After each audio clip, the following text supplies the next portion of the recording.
They slapped me with a $70,000 fine. But what they didn't realize, I own the only road that gives access to the neighborhood, and I turned their greed into my ultimate power move. Karen and her HOA had gone too far this time.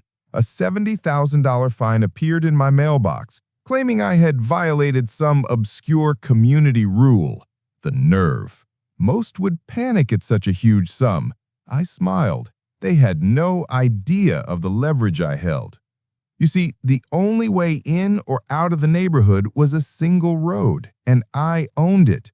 Every gate, every entrance, every inch of asphalt fell under my legal ownership. Karen thought she could intimidate me, but she had underestimated the situation completely. I began my quiet preparation. I ensured all deeds, permits, and county documents were in order. I didn't just want to dismiss the fine. I wanted to show Karen and the HOA exactly who held the real power.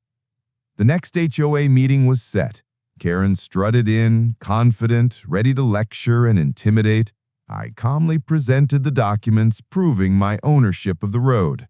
Her smug expression vanished instantly. Board members' jaws dropped. The room went silent. I outlined a simple fact. Without my road, the HOA had no legal access to the neighborhood. Their $70,000 fine suddenly meant nothing.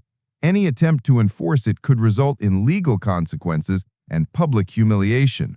Karen's control evaporated before my eyes.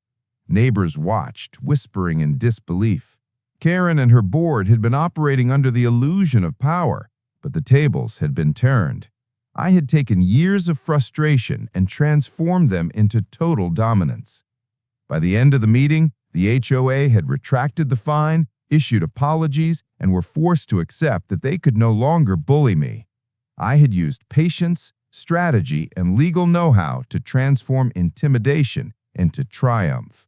Standing on my road that evening, watching cars pass over land I owned, I felt the satisfaction of calculated justice.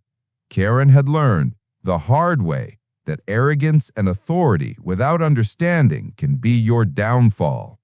Ownership, preparation, and quiet strategy had turned their power trip into my ultimate victory.